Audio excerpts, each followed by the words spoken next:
Hello and welcome to another episode of the Simon and Friends podcast. I'm Simon Short. Joining me this week is Ben Parker. Ben, how you doing, man? Welcome back in. I'm doing great. Welcome in, everybody. So excited to be here. Simon, we got a lot to talk about, and we are ready to get with it, man. Ben, we are officially in draft month, and no, that is not an April Fool's Day joke, but it is April 1st as we are recording this. Um, we've been chatting just now before hitting record on draft strategy for this year, thinking about after the draft and everything. But hey, for many people, maybe they're clocking in right now and they're saying, okay, what's up with this draft in a few weeks? I saw Indiana has that kid, that quarterback who just had a pro day, and everyone's real excited. And like, let's lock in what's happening 2 through 252 or whatever it is. 256, 252, some one of those. But here we are. We're doing the NFL Draft War Room series. So this is the third or fourth year in a row Ben and I have done this. If you're here on YouTube, if you're on Box Score Network, if you're here on Simon and Friends, or your A1 Day One on audio, thank you so much for being here. Real quick, the Draft War Room series is Ben and I putting ourselves in the GM chair, the scout chair, the president chair, the owner chair, and getting into this draft war room and saying, what do we need to do? What do we need to accomplish in this draft? And really, the theme this year, more than the other years, has been where are the strengths and weaknesses positionally, skill set wise, over the course of the 7 rounds of the draft. So, not just name specific, not just team need specific, but hey, what are the strengths and weaknesses of this class? Where are the best pass rushers? Where's the best value on getting a receiver that you might need? That sort of thing. So we're going to go team by team and do that. Tonight we are covering the AFC East and the NFC West. And we always go reverse order who has the highest pick with each division. So we're going to be starting with the AFC East and the New York Jets. So here we go, Ben. I'm working for Woody Johnson. Wish me luck. Um, by the way, shout out. Remember before the season when we talked about Arch Manning and if he had come out and I was like, listen, man, the Jets might have turned it around. The Jets might have their stuff. Aaron Glenn, right? That'll probably work out, be pretty good. They got an offensive line. They could bring that defense back. Garrett Wilson, they could be sneak. Jets are horrible. They're always going to be horrible. So here we are. Anyways, I would still take the job. I mean, I'd be the GM for the Jets for 4 seasons and get yelled at. That would be fun. Um, Here we go. New York Jets picks 2, 16, 33, 44, 103, 140, 179, 228, and 242. We're in the business of the 2027 draft right now, fellas, not 2026, 2027. We have 3 first round picks next year and no quarterback on the future on the roster as of now, so we're putting all of our eggs in that basket. In free agency this year, we filled a lot of holes by acquiring veterans on solid deals, as well as getting a little younger on the offensive line, swapping out John Simpson for Dylan Parham. Aaron Glenn is getting the chance to show competency on the defensive side of the ball. That's the point of the veterans. If there's proof of concept there and the unit takes a leap, he may be able to stick around for the next quarterback. And we won't be afraid to add more talent to that side of the ball in the draft. So he's going to have every opportunity to show he could put together at least a good defense, if nothing else, this year. But it won't be by position or scheme first, those defensive players we're looking at with the draft. It's not just going to be about what does Aaron Glenn want because he needs a specific guy to do a specific thing in his defense, but just pure best player available defensively, as long as that player doesn't totally contradict what the coaching staff is trying to do in 2026. So the sweet spot is it's not going to be anybody that can't play for Aaron Glenn. It's not going to be anybody that only can play for Aaron Glenn. It's going to be somewhere just a good football player wherever we can get him. That said, with the second overall pick comes down to 2 players, Arvell Reese and Sonny Styles. With both players, I believe I'm getting a future all-pro off-ball linebacker, and the plan is to play either of them next to Demario Davis, who we signed. Bringing in Davis was the perfect sign to mentor either one of these 2 players. The decision between the two of them comes down to this. Styles projects as a better cover linebacker, while Reese projects as a better potential edge rusher. Both are great tacklers in space. Both are great at attacking downhill and filling gaps. But how they affect the game when the ball is in the quarterback's hands is what we are going to have to choose between. With all that said, I'm taking Reese here. I'm taking Arvell Reese. The potential of getting a good edge rusher plus the safety of getting an excellent linebacker is too appealing to pass up. Reese is the pick. At 16, I'm looking defensive back and wide receiver. I'm also thinking about moving up from here. My 2 4th round picks could get me in the 10, 11, 12 range. The pool of players we're looking at if we move up are Caleb Downs, Mansour Delane, Jordan Tyson, Mekhi Lemon. If we stay at 16, we're looking at Dylan Thieneman, Jermod McCoy, Avion Terrell, Kenyon Sadiq, Denzel Boston, Kevin Concepcion, Omar Cooper Jr. I'm comfortable making that trade if there's an opportunity, but I'm not sacrificing anything from next year. I need all those picks next year. Then with my two second round picks, I'll look at whoever I didn't take in the middle of the first round. Then maybe like a true defensive lineman.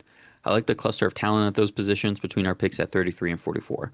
We'll consider Ty Simpson all the way down at 44 if he's there and the talent runs dry elsewhere, but it's a very small consideration. We are not in the business of quarterback in 2026 whatsoever. If we have the picks, another DB and pass catcher will be the targets at 103 and 140. And by if we have the picks, I mean if we don't trade them to go up from 16. And then with three late round picks, we can go anywhere. But I want to make sure that I get at least one offensive lineman in the building, but a linebacker and maybe one more defensive back that could play special teams are also positions we'll look at. So really this draft plan is RVL reset two, try to get a perimeter player, DB or wide receiver with our second first round pick if we move up or stay back. And then our two second round picks, we take the other perimeter player and then defensive lineman, and then just kind of fill in the gaps of the defense, the nitty gritty with 103 and later. Because the sneaky thing is, all these picks, four picks in the top 44, but then nothing between 44 and 103. So that's why like moving around could happen, but I'm really just looking to get the best players I can, which is why those four picks in the top 44 are going to be crucial. What do you think about this plan for the Jets? The plan sounds good to me. Let me start with the your first point right off the top, and that is it's about the 27 draft. And I tend to not do that with franchises. You and I have been doing this a long time. I've been doing it a long time. I tend to not do that with franchises. But if you're the Jets, you've been this bad for this long. You've been without a quarterback for this long. And there's no guarantees that next year's quarterback group is going to be good. It may have one guy again, right? But you're already set up for that. You've already set yourself up for that. So you've got to make sure if there's a good quarterback in next year's draft, or if there's two, that you are in position to get them. All right. And, maybe the second one's a little controversial or something, but you got to make sure that you're in position to get them, whether it's trade up or whether you're just that bad, right?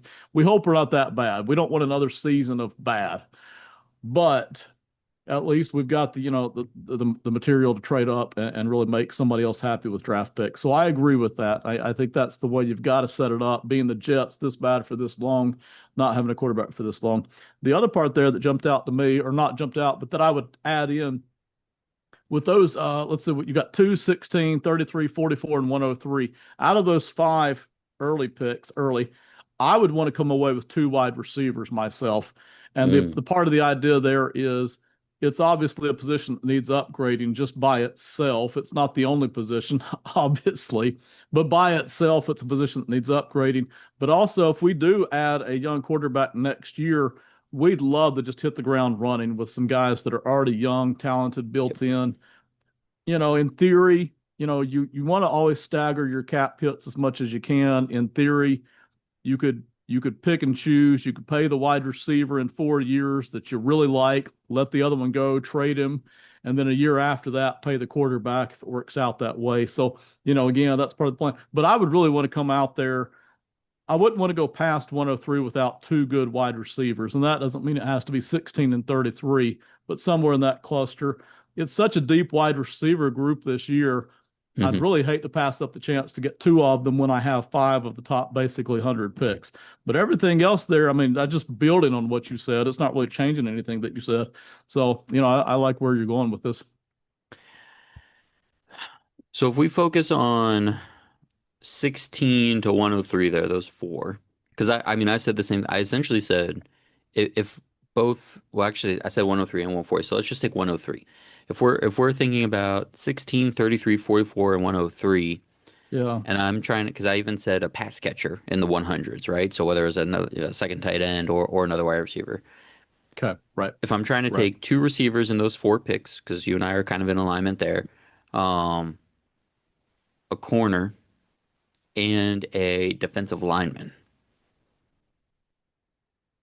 But let's say Makai Lemon and Jordan Tyson are gone from 16. And that was why I was thinking about trading up for them, right? Because Right. I don't love any of those other wide receivers at 16. So then I'm like, okay, do I get Jamal McCoy at 16, right? If I could get him at 16, would you want to space out wide receiver potentially? I mean, and there's probably the answer. You said in the top 103 there. So if that's 33, you get Chris Brazel, and 103, you get Jacoby Lane, and then 44, I get my defensive lineman. I'm looking for a Kristen Miller or Lee Hunter or something like that. Right. That might be like kind of right down the middle of what we're both talking about. Yeah, and I'm that selection of players right there you mentioned is just fine. If we do want an edge rusher, I'm thinking we got to grab one of those at 16 or 30, 33, right? And Hmm. I wouldn't count on if we're going to go Sonny Styles, obviously we're not necessarily looking as an edger from him. And even if we go with Arvell Reese, there's no guarantees about edging from him at two. Right. But if Well, I we don't do think it's pick gonna happen. Arvell Reese at two, that at least gives us potential at edge. We don't have to address that later. But if we are wanting a guy whose like only job ever always is to get after the quarterback, it's going to probably have to be 216 or 33. I'm seeing a lot of mock drafters suggest that these edgers are going to be sitting around at 50, 55. Hmm. I'm just not buying it. Any of these guys that can get to the quarterback at all. And listen, I've seen the Cassius Howells and the R. Mason Thomases slipping. I'm Hmm. just not buying it. NFL teams need guys who get to the quarterback too much to let them slip down there. So I think whatever we do for an edge rusher is going to have to be done by 33. I'm even doubting they're going to be there at 44, to be honest. I think by 44 they're all gone. So if we do want one, need one, I would want an edger early. So this is an interesting conversation because, we love to do this because then we love to what conversations can we have Right. off of these draft plans, right? I actually Yes. was doing work on the edge rushers over the weekend, kind of get into that end of day one into day two cluster. So the guys I watched were Zion Young, R. Mason Thomas, Malachi Lawrence, Derek Moore, Dennis Sutton, your guy, and Joshua Hmm. Josephs. Yeah. How would you stack those six guys up in terms of would you be happy taking any of them at 33, or would you want to wait for any of them at 44, or do you think they're all gone by 103? I mean, I think they're definitely all gone by 103, but like, would you try to bypass any of those to get to 44, let's say? Yes, but part of that is because of value and the Jets. And I hate to Hmm. even use the word value, so I apologize. I've tried to cut that word out. But value is really based on what you like and what you don't, right? Like, right. But anyway, what I value in a pure edge rusher, I really want somebody who gets after the quarterback. Now, to me, and a lot of people like these guys, the Zion Young kind of cluster group, Hmm. really tremendous players. To me, they're going to struggle to get pressure on their own. You couldn't just drop them into any defense and them generate quarterback stress. But man, they are great fits for like the Eagles and the Seahawks, teams that already have good defenses and lots of rotational defensive players. And now you drop in a tremendous athlete and they get to show off their skills and do their thing, which isn't just quarterback stress. It's also busting up the screen games, right? It's dropping into a very athletic underneath zone. That's Hmm. where they Hmm. can really shine. But if you really purely, and I'm thinking maybe the Jets would need somebody like this at some point, if you're really needing a guy who can stress the quarterback, for me, that's going to be more R. Mason Thomas and Cassius Howell, and they are not going to last. I don't think past 40-ish is about where I'm expecting. But again, that man, if we get Arvell Reese, there's our athletic guy, and there's Right, also maybe our edge or two, our quarterback stressor possibly. right. And all of these guys are in similar buckets from a size perspective. R. Mason Thomas is a little bit lighter than most of these guys. The guys that I mentioned, Danny Dennison is a little bigger than these guys, but all these guys are into like they're actually not bad. They're like into like 6'3", 250 range. Yeah, Um, and now New York made the move of trading Jermaine Johnson for Tavondre Sweat. And they go out and get Joseph Ossai, who's like a 260-pound defensive end. But like they still have Will McDonald, he's 240. Like right, they're going to be right. kind of flexible in the body types they're looking for. Yeah, And if Arvo Reese ever shifts down to an edge rusher, he's going to be 245 at max, 250 at max. right. Um, I'll tell you what, man. I really like Malachi Lawrence. Yeah. Uh, Yeah. Speed rusher with good size. So I like that Hmm. combination. Very good burst off the ball and initial pop against the pop on the tackle. Um, Definitely a pass rusher first though, and he already has an array of pass rush moves. I think more than a lot of other guys, which is funny because he played a lot of off-ball linebacker in college too. But he's got a swim over, he's got a chop, he's got a bull, a spin, a long arm. Like he's got a lot of stuff in his bag. And if you want to try to wait a little later, I like Joshua Josephs out of Tennessee as well. You can tell that he's got long arms on tape, and then you go and you look up at his measurements, and it's great length there. Right. Good strong hands. He can control reps on the offensive lineman, just dictate where they're going. Good speed off the edge. He goes around, or he can scoop pass blockers on like a little like cut move. Um, and he does play the run hard, even though he needs to get better at it. But the effort is definitely there. Those are the two guys, and I would say like you'd kind of be targeting Lawrence at 33 and then Joseph's at 44. Now Mox have him down in like the 70s and 80s. He I don't might slip, but it, we'll see. but again for New York like 44 and 103, I'm not getting him at 103. Right. You could now you Right. have a bunch of picks. Could you take, I'm not going to pull up the trade value chart right now, but could you take 103 and 145 and one of those late picks and get up to 78, 79, 80 for him? Maybe. But Okay. I, I also, if you love him, like I might just take him at 44 and be okay because I did like him. Um, Dude, how about your boy Danny Dennis Sutton going crazy on the Yeah. testing at the combine? We haven't talked about that yet. Right. Um, do you feel like you saw that on tape? Do you feel like you saw athleticism on tape the In way he 24, tested? yes. You can see the 24 tape where he's getting a lot more pressure on the quarterback. Plus, he's actually dropping out into shallow zones Hmm. and creating stress on receivers and on quarterback passing lanes. You can see it a lot. 25, 25, they got a new defensive coordinator, which is not the point. But he brings and he's one of the best in the game, absolutely one of the best in the game. But he brings a very complicated defense that usually takes a second season for the players to get comfortable with. That's historically been his thing. So you could see on tape in 25, a lot of the Penn State players, including Dennis Sutton, looked very confused or uncertain about what to do on certain plays because it is a complex defense.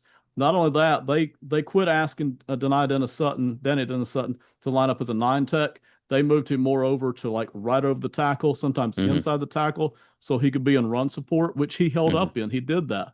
But Hmm. there went all of his advantages because he's not an uber fast guy, right? But Right. there went any advantage he had in creating stress in the quarterback. It's all gone when you line him up over tackle or to the tackle's inside shoulder. Every bit of that disappears. So that's why all the 25 tape looks bland, to be very honest about it. But you Yeah. can see it in the bowl game against Clemson. They still had quite a bit of talent on the field. He exploded in that game. So there was still times you could see it, but yeah, I felt like you could see the athleticism all over the 24 tape, the 25 tape. They just did not ask him to do those kinds of things. And whether or not people saw it in the in and in it, oh my gosh, in any tape, right? Like when you test above the 90th percentile in 40-yard dash, 10-yard split, broad jump, vertical jump, and he's what like 6'5", 270. Like he is a big boy. Yeah, Like yeah, people that I mean, I saw him. He was shooting way back up on boards after that. yeah. Um, And I will say one reason I haven't pounded the table on DDS because I forget where I have him in my mock in my big board. It's not 32, right? I think it's I don't know 45, 50, somewhere in there. One reason I'm not table pounding for him, he does have shades of JT Tuimoloau from Ohio State, who I think went to the Colts last year. And, maybe second year he looks a lot better, but he didn't do much in year one, yeah, right? yeah, So you always ask that question. The athleticism measured well, but will that right. actually turn into a productive football Translate. player? It doesn't always. So, you know, Yeah.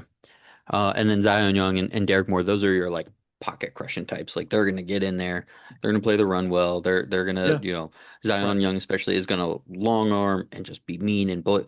But Yeah, those guys are just power rusher, pocket crusher type guys right now. All right. That yeah, was fun on the Jets. So again, if that was like for Joseph's, I'm still thinking about that. 103, 140, and 179, and you can get into the like 80s. Maybe you try to shoot for him there, but yeah. um It's good, I feel good like I thought. Yeah.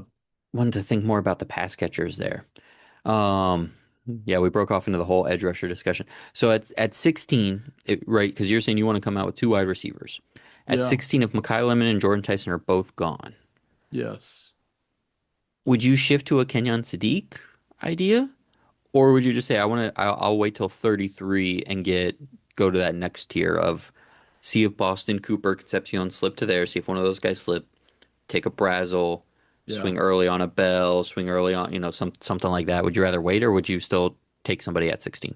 I'd rather wait till 33. Yeah. I don't trust, I love Sadiq, but I don't trust the Jets to put him to Well, yeah. good use the way I do some other people. You mean the team that just brought back Frank Reich to be OC again? God, and that just Yeah. ruins everything we're talking about, man. Oh, that's such a bummer. And their offensive line was so good and young, and he's gonna make them so bad. I'm not gonna do this to myself, but I want somebody to do a study of why he goes and kills offensive lines wherever he goes. I would like somebody to do Yeah. that. I won't hurt myself that way, but I would like somebody to do that. All right, moving on here. 21 minutes later. The Miami Dolphins. Picks 11, 30, 43, 75, 87, 90, 94, 130, 151, Mhm. 227, 238. It's a complete reset for us over here over the next year or two with a completely taken down of the studs roster. 11 picks in total and 7 in the top 100. It's a true clean slate. Wide receiver, edge rusher, defensive back, and the right side of the offensive line are our most immediate needs from a talent perspective, but interior defensive line and inside linebacker are also going to be needs for us soon. And while 11, pick 11 overall, could be a great spot for a defensive back like Mansour Delane or Caleb Downs, depending on the board, I think I have to go with one of those other spots. Now, I'll just take a quick break here and say you killed the mock because we did a mock draft 3.0 over on Box Score Network YouTube. Everybody check it out. Part of why I want to avoid defensive back is their defensive back feels so void of talent that Yeah. one guy's not going to fix it. But you were able to get Downs and then come back with Colton Hood at 30. So it was like was it Colton Hood? Yeah, it was Colton. It's like Yeah, it okay, was now we're Hood. cooking Yeah. with something here. We got a little something. So like when that happened, it kind of unlocked something in my brain a little bit. That if DBs get pushed back a bit by 11, you're thinking about it. But anyways, Spencer Fano, Francis Mauigoa, David Bailey, Ruben Bain, Mekhi Lemon, Jordan Tyson would be our preferred options at 11 and in that order. I want to start with the offensive line. Then Caleb Downs and Mansour Delane, who I already mentioned. And then I'm confident we'll get one of those 8 there. Once you think about, Mendoza's going to go, Love, Tate, Reese, and Styles are going to go somewhere above us. I'm confident we'll get one of those 8. So a right tackle, an edge rusher, a wide receiver, or a DB. 30 and 43, I'm looking at those exact same positions. Blake Miller, Maxi Anachor, Omar Cooper, Brazel, Denzel Boston, Casey Concepcion, Jeremy Bernard, Zion Young, Malachi Lawrence, Cassius Howell, Avion Terrell, Colton Hood, Jamar McCoy, Emmanuel McNeil Warren. All of those are on the board at those 2 spots. Ideally, with those 3 picks, it's an offensive lineman, a wide receiver, and a corner that I'm coming out of. Pick whatever stack you think is most likely to happen. Um, I think the best swings at talent in those slots come at those positions as well. And while I like this edge group, I'm skipping it because I think past the first couple names, it's a lot of complementary pieces, like we kind of talked about. It's either guys that are, Right. you know, Right. strong against the run, okay, decent pocket crushers, but not really getting after the quarterback, or like speed guys that's all they're doing, right? Um, and those are great finishing pieces. Those are great. Like we need complements to what's already a great group. If I'm almost starting over, I need a little more than that. So then with 4 picks between 75 and 94, that's where I'm looking at edge, coming back to wide receiver, getting a safety unless we have downs, and then getting a linebacker. DDS, LT Overton. Those are the edges I'm prioritizing. Not sure if DDS is going to be there at 75 at this point, but still. LT Overton is a guy out of Alabama that's not bad either. Big, stout, good run defender, Right. pocket crusher, but like a big dude. And then there's a ton of other names for those spots after that as well. Then at 130, 151, 227, 238, we're looking at depth in the trenches and the secondary. So finishing it all out, ideally, I'm coming out of this draft with a starting right tackle who maybe plays right guard for a year while Austin Jackson has one more year on his contract. I'm getting a starting wide receiver. I'm getting a starting defense back, and maybe even a starting edge rusher across from Chop Robinson, considering my in-house options. Um, then a future starting linebacker and another wide receiver. Then some depth after that. It's a big draft for us as we kind of break down the roster and start again. We have to come out of it with starters. They don't have to be the superstars of the future of the team. Obviously, you would love for at least one guy to be like come out, when you got 11, 30, and 43, come out be like an all pro or Pro Bowl type player. But if we can just set a foundation of starters, I'll feel really good then going into 2027 with whatever it's going to look like. So, what do you think about this plan for the Dolphins? I love your plan here. I really do. It's kind of I'm going to criticize the Dolphins here in a minute. It's kind of hard to come up with a bad plan for Miami considering how many holes they have. But I really like your plan. I especially like the names you mentioned at 11. Man, out of all those people there, a Malinois, a Fano, a Bailey, a Bain, a Lemon, a Tyson, a Downs, and a Lane. I like them all. I would be happy with any one of those eights. I think you're right. I think you stand a very good chance at 11 to get a player you really like, and then you come back at 30 and 43, and you start getting some more players that you like, even though the ceilings are nowhere near as high, right? So, I think that everything is here. I like the plan that you put together there, and I like the needs that you listed too. I agree with that. Now, let me bang on the Miami Dolphins franchise a little bit. I've been watching football since the late 80s. I've been studying it since the late 90s, and I've been really studying it heavy for the past 10 years now. And I can't tell you how many times I've heard tear it down to the studs and build it back the right way. I mean, it has happened so many times. Every once in a while that works. But by and large, it's being said about the same franchises over and over and over again. Those franchises are the Dolphins, the Jets. I mean, it doesn't stop. It's these same franchises over and over and over again. I can specifically remember, this is a little on the humorous side, Booger McFarland on Monday Night Football. It's been, I don't know, 6, 8 years ago, somewhere in that range. Literally, the Dolphins were playing. And he literally said back then, they needed to take this team back down to the studs and build it back the right way. I mean, that is word for word what he said. And here we are, the Dolphins doing it again because they did it back then, more or less, right? They built the whole team around Hmm. Hmm. speed, the whole team around McDaniel's XO ability. They built the whole team around that, you know, and a quick trigger man. I mean, all of it in Tagovailoa. So here we are again. Man, they've sent away not every, most of the good players they had on offense. They're all gone. They've got a plethora of draft picks. And, I don't like tearing down and rebuilding in the first place. I especially don't like it with a bad franchise that continues to do it over and over and over again. One of the big reasons I don't like it is because if you come in to the Dolphins, you're a new GM, new head coach, right? You're already behind. Man, you're already behind. You're behind everybody. You're behind the average teams. You already suck. You already struggle. You don't have your real quarterback. You don't have enough talent on the roster. And you come in unproven as a head coach and general manager. You're already in 32 spot or 29th spot or 27th spot, right? And now by getting rid of all your good players, I mean, most of them, you're even farther behind, and that this is in a league where you get 2 to 3 years tops as a coach. You get 2 to 3 years to get some traction. And as a general manager now, even that time has shrunk, right? You're getting now 3 to 6 years, depending on the franchise, whereas used to you could clock it in at 7 or 8. The Dolphins general manager just got several seasons, right? I just don't like it. I think it's a bad plan. Having said that, they've already done it. So here they are. And I like the Dolphins head coach, and we'll see what the general manager can do with these draft picks. And if he can put them together, then they'll get something. But you know, uh, I still feel like they're behind. They're behind at quarterback. They're probably not going to do anything major at quarterback in this draft, right? So now they're coming in with what, the 25th best quarterback in the league, maybe. That's their plan for this season, along with a whole bunch of young players. So anyway, I think I'm done criticizing the Dolphins. Let's get back to your plan here, which is a good plan. Wide receivers, defensive backs. I forget the other position group. You said linebacker at 75 to 100. Those are all good moves. Get as much talent as you can. Best player available. You mentioned that at some point, and then get tone setters in there. Get some tough physical people who will set the tone for you down there in Miami. They'll set the tone when you go to the cold weather games in New England or the Jets, wherever they'll be tone setters. So we'll see. I think they have a chance to do that with this coaching staff. So we'll see if they can get that done. In terms of the teardown, because I need to follow up on this conversation. In terms of the teardown, obviously it was fun. Like Tua and Bradley Chubb and James Daniels wasn't really part of it, but those guys, Minka, like they had to do that to get cap compliant, right? Because it was like we have to move on from Tua. Nobody's going to trade for him. Nobody's going to take any bit of that Yeah, contract.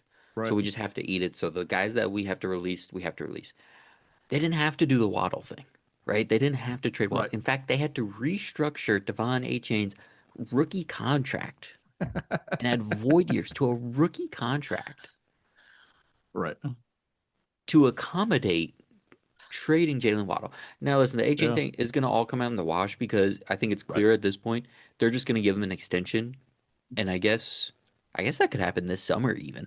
So like it's all just paperwork, right? Like Right. it's not really a restructure and 4 years on top of it, Especially and on they're going to numbers be that small. Right. Yeah. right, Right. exactly. Like, but it's just the principle. Like I didn't even know you could do that. Like I was sure in the CBA you wouldn't be able to. Um, but it would have made sense because the defense, in terms of like having some pieces in the building, there's Zach Sealer, who I know we Yes. both like. Yes. Jordan Brooks just came off of an all-pro season, his first in his career, so it feels like he's kind of building back up now. I mean, new coaching staff, so we'll see. But like Right. Affley did great with Quay Walker and Edgerrin Cooper, so like I Hmm. like you would think that would work. Yes. Um, you can debate. I mean, no, they didn't need to keep Minka, but like Aaron Brewer, like Right. awesome season, been a good player for a long time. Patrick Paul's been getting some love, so I can't wait to dig into Yeah. that tape and really We'll see what see he if can do. if Yep. if that's something. Um, and a change. So like maybe five guys, and then you think about last year's draft, and I know they didn't have great seasons, but like in terms of trying to change the culture, right? Right. Big bodies like Kenneth Grant and Jonas Yes. Savaiinae, and oh, Yep. I didn't mention Chop Robinson on those. So there's Right. some pieces there, some nice ones. So you're not like you have some talent and some like veteran establishedness that you're happy to have in the building. But it really just felt like it was an own goal to also say we also just don't need Jalen Waddle. Now, John Eric Sullivan at the owners' meetings had an interview and he was like, "Listen, it's you maybe this will work for you. It's finances because by the time we are any good, Jalen Waddle is going to be up for an extension, another extension, and be the most expensive wide receiver in the NFL. And like that just Yep. doesn't make sense. When you combine that aspect with the fact that they got a first and a third for him, so like we're talking, I don't know, I mean obviously it's 30, but then I guess probably 80, 87, 60, if you did 60, whatever, maybe 90, maybe 94, whatever it is. Yeah, 94 probably. Um, do do you when you take everything in, did it make sense to trade Wow when you think, okay, these are the in-house names that are still here to like be Yeah. part of something so you're not literally blank slate, got a first and a third, and financially we're not going to have to pay Waddle, we're going to get a rookie contract wide receiver timeline here. At the end of the day, did you like the Waddle trade from Miami? Viewed in a vacuum, I would be fine with the Waddle trade. I Okay. mean, they got good return on that. That's viewed in a vacuum, that trade is fine. But it is the idea of, man, Tyreek Hill's already heading out the door. Tua's heading Oh out the yeah. door. Waddle's Tua's heading out out the there. door. Our brilliant offensive-minded coach heading out the door. Man, we're trash on offense now. We are absolute garbage. I mean, we're nothing. Even if our draft picks hit, we're still nothing. We might be 27th. So listen, that's a tough way to get your new regime started. It really is. Yeah. Now the GM may stick around, but the coach who I like, Halfley, I like him solid. Maybe he doesn't get to last long enough to see it through because he could Yeah. he could build a good defense in theory, and the offense be so bad for the next two seasons that even with the draft picks, man. So I did not like that. I just thought that was the wrong way to go about it to send that much offensive firepower right out the door. With an offensive line that is better than it used to be, but still isn't really good yet. It's got Right. some work to do. You already mentioned that in your draft stuff too, which I Yeah. totally agree with. It's like, man, what are we going to do on offense? Even if we do bring in two wide receivers and our quarterback isn't bad and our offensive line is okay, we're there's no way we can keep up with the Patriots scoring at this point. Yeah. There's no way we can keep up with the Bengals. We can't keep up with the Ravens. We're not going to keep up with the Chiefs. We are toast, from an offensive standpoint. Um. one more look through the plan. If we can get Fano at 11, let's say Brazel at 30. We've given Brazel to every team, but we love him. Yes. Yeah. 43, I think all the DB names I mentioned at this point aren't going to be there at 43. So let's say it's D'Angelo Pons or Chris Johnson. Let's say it's a corner like that. Okay. Yeah. Yeah. Um, that feels like a more likely selection at 43. And then at 75, let's say we come back and can get, let's pick someone different than from Brazel as an archetype. Let's say Antonio Williams, right? Something like that. Um, and then 80, you still have 87, 90, and 94. Hmm. And if we're looking to get an edge rusher, let's say it's an LT Overton, and then 90 and 94, let's say you're getting a safety and a linebacker, just like some depth pieces, maybe special teamers, maybe they turn into starters at some point. Um, then your offense is like Malik Willis, A Chain, Paul, Fano, Brewer. Maybe Jackson's mixed in there. Savai is hopefully mixed in there. Brazo, Antonio Williams, the cluster that they have at wide receiver now. Um, but then, hey, by the way, Bobby Slowick's the offensive coordinator. So now you're talking about maybe like the 20th best offense in the NFL. And yeah, that's a bummer. Okay. Anyways, Yeah. we've gotten a little existential depressing about the Dolphins and Jets so far. Maybe we could turn it around a little bit here. Meanwhile, here's a team that fired their coach, their GM that nobody likes, took all the power like he's Darth Sidious in the prequel series. And yeah, everything's great. Josh Allen just had a kid, right? So like maybe he's like, maybe I don't like football anymore. Just kidding. No, Josh Allen never said that. Anyways, Buffalo Bills picks 26, 91. Did I mention that there's 70 selections between their first two picks? 126, 165, 168, 182, and 220. There's a lot riding on this draft. First draft for Buffalo without Sean McDermott since 2017. And after trading the second round pick to the Bears for DJ Moore, it's going to be a long time to sit and stew from 26 to 91. The biggest needs here are wide receiver, still, and edge rusher. Getting a second player to complement the number one at each of these spots feels imperative. But there's also the sneaky left guard need. David Edwards and veteran swing tackle Ryan Van Denmark both leaving free agency.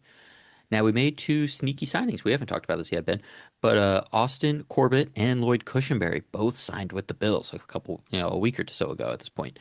So I might be okay to wait until 91. Although for I was like Simon, although for Simon myself, this is my favorite landing spot for Caden Proctor. Not that Caden Proctor is my favorite player for the Right. Bills, Right. but if he's going in the first round, I'd put him with the Bills next to Deion Dawkins, stick him at left guard next to their center, and we roll. So if we're looking at wide receiver or edge at 26, those names are no one we haven't said before: Omar Cooper, Chris Brazel, Denzel Boston, Kevin Concepcion, Keldrick Falk, Cassius Howell, TJ Parker, Zion Young, and Malachi Lawrence. For the wide receivers, Brazel and Boston would be the best fits as potential X receivers. Then DJ Moore can be the Z, and we could try Coleman in the slot. Concepcion could play the slot, but he feels redundant to Moore, so Cooper would be ahead of uh, Co- Cooper would be ahead of Concepcion for me. At edge, I love this group for what we need, specifically Parker and Lawrence, in terms of being young guys with some pass rush upside that could be complementary dudes. I think I prefer edge here than wide receiver at 91. Jacoby Lane or Ted Hurst would be fun picks there. Then a 126, a guard type, a Billy Schrouth out of Notre Dame or Bo Stevens out of Iowa, both are left guards. Then 165 to 220, we go depth, try to find an next candidate for that six offensive line work that Denmark was great at, and probably go off ball linebacker, then D line and DB to end things out. But at the end of the day, I think my plan is trying to get any of those edge rushers at 26. Um, so any of the guys we did a deep dive on when we were talking about the Jets, or like if Parker slips, or a Mesidor slips, or Keldrick Falk, something like that, get an edge rusher at 26, wide receiver at 91, right? Dip into that pool of wide receivers, and then just one of those like big, guards at 126, and then we're going for depth later on. How do you feel about this plan for the Bills? I like it. I've actually struggled with what to do with the Bills repeatedly this offseason, and I've looked at them. I haven't drilled down as much as I wanted to because I've been studying a lot of the other teams, but I've looked at them two or three times now, and I've always kind of struggled with it. I really like what you're talking about here, especially with pick 26, man. I think you've actually hit on maybe two of my top 10 favorite team player matches here that you've brought up here that I hadn't necessarily even had time to think about it. I'm going to stick on that here for a second. Let me put Edge to the side here because I'll come back to that. But specific names, you mentioned Caden Proctor here for the Buffalo Bills because I've been trying to figure out what the heck to do with Caden Proctor. I think there are teams that won't want to touch him at all because the tape is so inconsistent one play to the next, right? It's sloppy. But the talent is undeniable. The size is insane. The athleticism is insane. And at times he's dominant. At times he crushes people. So where to put him? Well, with a good franchise that already has a big offensive line that they would love to maintain, and if you slide him into the guard spot, I think that may be Proctor's best fit that I've heard so far. Because I've heard people put him to the Texans, which I'm okay with that. But man, they're relying on him Yeah. to be the max he can be, and they have a bad offensive line. So I don't like, ultimately, I'm trying to avoid that. And, I know people like the Patriots who could use an offensive lineman. I don't think Vrabel and company and Elliott Wolf are going to want Caden Proctor coming to town Yeah. with them. I think they prefer solid, technically sound people. Hmm. So Caden Proctor come to the Bills, that talent upside, you push him into guard. He's got other good offensive linemen to work with. I think that's beautiful. The other one I thought I liked here, and we've again, this is the guy we've mentioned, is Chris Brazel, who I've told you more than once. I can't decide whether to put him at 52 or 32. But when you take Brazel's, let's say he does nothing else. Let's say he only ever always does big play stuff with that size and good speed. You pair that with Josh Allen, that could really be kind of, I forget the word for it, but a boost, right? That could really Hmm. connect. Hmm. There aren't many quarterbacks like Josh Allen who can really throw downfield. When you add in a tall, fairly fast wide receiver in Brazel, man, that could be explosive, right? And there's a number of teams who, the more I look at it, the more I'm fairly convinced Brazel's not going to slip past 40. He may not even get out of the first round. He's just got enough Yep. big play potential, Yep. right? Hmm. Now listen, Brazel's attitude sucks sometimes. I mean, just flat out awful. You can see it on tape. His blocking is dreadful. I mean, absolutely. The effort's bad. The technique is bad. There are times he looks like he's trying to avoid it. It's dreadful.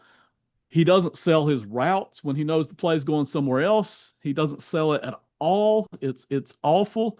And even though, but man, the athleticism, Todd McShay mentioned it specifically about getting in and out of his breaks. Well, I just Hmm. called it fluid. Everywhere he goes, he looks Hmm. fluid.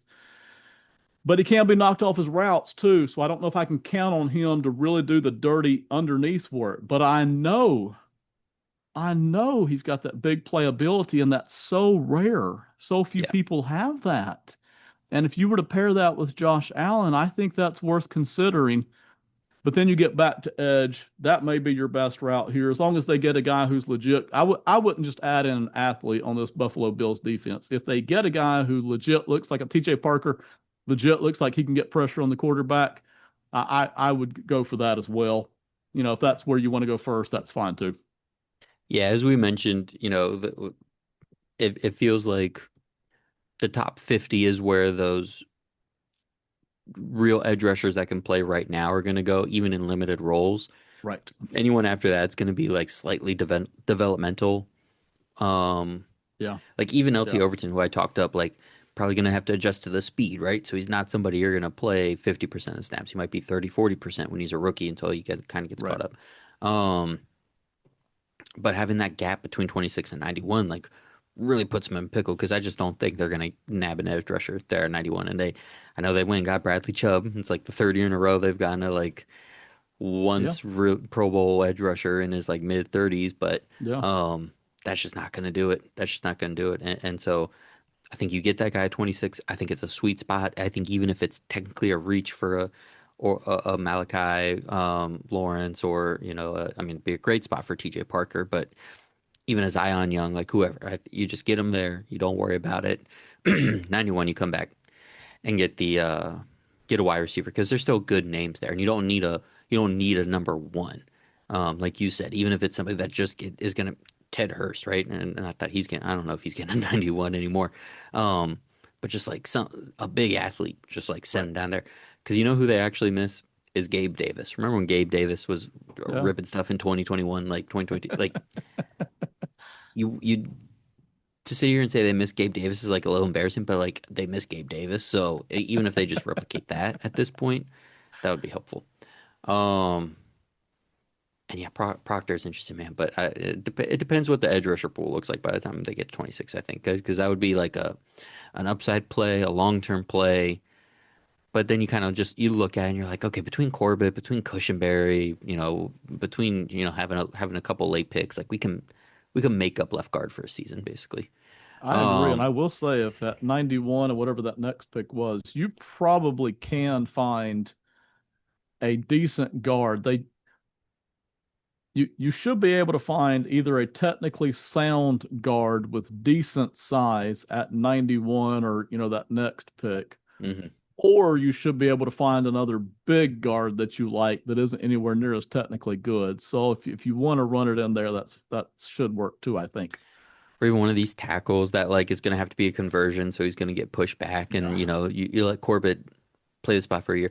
Also, I keep forgetting to tweet this, but how great is it that the Bills are just recycling guards from the 2021 Rams Super Bowl? Like they go get David Edwards when he was basically on the scrap heap, and then he goes and gets paid, and they're like, Corbett, come on down, man, your turn next. I didn't even Um, notice. what's David Edwards doing? Do they need a backup center behind McGovern? What's he up to? Who else is on that team? I mean, Whitworth obviously is in the booth right now. Um, and then Havenstein just retired, so I don't know. Maybe they go call those guys up for something. Anyways, all Yeah. right. New England Patriots picks 31, 63, 95, 125, 131, 171, 191, 198, 202, 212, 247. We didn't get Alec Pierce in free agency like we wanted, but we protected ourselves in a lot of ways. We swapped Stephon Diggs for Romeo Dobbs, Garrett Bradbury for Elijah Vera Tucker, Austin Hooper for Julian Hill, Jalen Hawkins for Kevin Byard, Kalavion Chason for Draymond Jones, Jack Gibbons for KJ Britt, Alex Austin for Kendall Vildor, Badarian Lowe for James Hudson. Very clean work for the outs and ins that you and I used to do back in the day on our offseason pods. Who's in and who's out. Um, and yes, I went very far down the depth chart for some of those, but it was just too clean not to throw in there. So, what talent upgrade did this team need before free agency? Was it another receiver, another edge rusher, maybe another corner in anticipation of Carlton Davis falling off a cliff, or right side offensive lineman ready to step in for Morgan Moses or Michael Onwenu eventually? Definitely options. I'm thinking at 31, I'd love an edge rusher here. We just saw what a deep edge group did to us in the Super Bowl, being the Patriots facing the Seahawks. So getting a number two or three here makes a lot of sense. Then with pick 63, I'm looking at offensive line, but I'm hoping to trade up. We can go up 5 to 9 spots or so with some combination of our day three picks, and we have a lot of them. We'd love Jennings Dunker here specifically, but we also like Caleb Tiernan and Kalen Rutledge. At 95, I'm going receiver.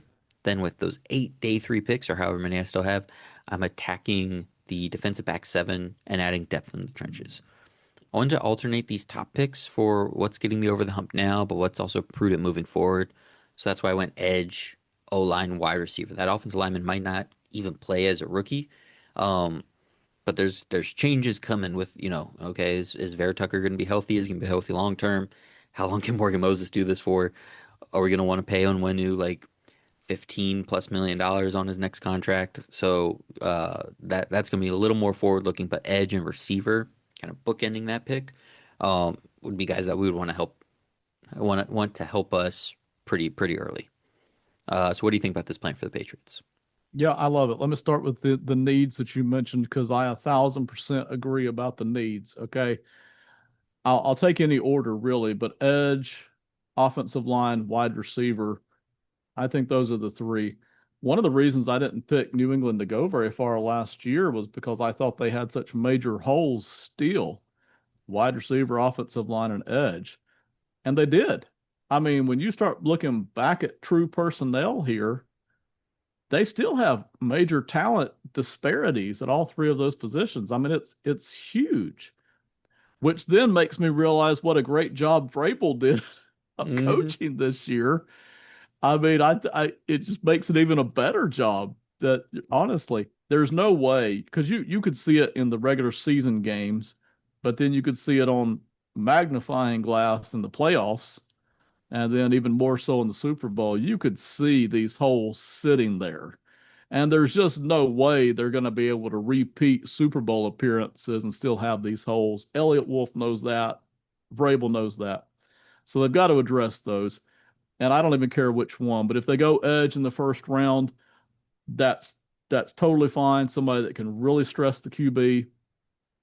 That's going to help out that defense because man, you can see what a good defensive backfield it is, especially with what is it, Gonzalez? Not Gonzalez. What's his name? Christian Christian. Gonzalez. Yep, Yeah, yep, okay, Gonzalez. You can see that the defensive scheme is all there, and the back seven is basically there. They just need somebody to get pressure on the quarterback to condense how long these guys have to cover. yep, So that's fine. That would super fuel that defense. But they do need another good wide receiver. Hopefully, somebody who has a they've got guys right now. They've got four yep. guys that can produce. So I'd rather, add somebody with a high ceiling, but maybe you don't get that chance. And then certainly at offensive line, it's still a bit patchwork. They produced, they held up. The scheme was fantastic. Man, the scheme makes so much difference in allowing that O line to hold up.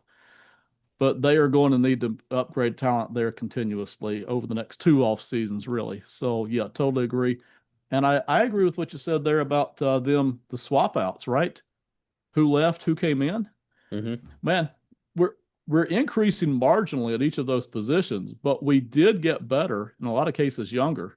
I mean, that's you talk about teams getting better and it being hard to see.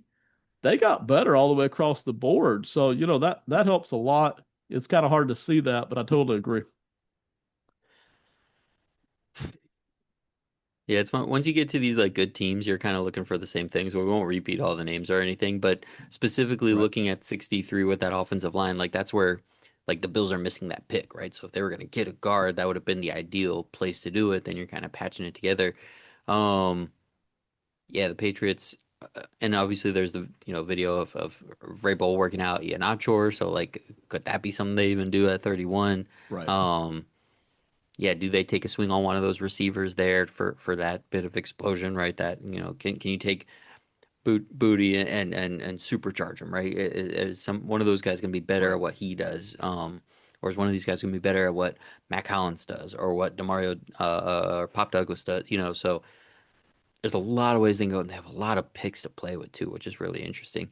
Um, but yeah, that spot at 63, it's just really, we're talking edge receiver offensive line. You feel where the Bills are kind of missing that, and the Patriots have it available to them.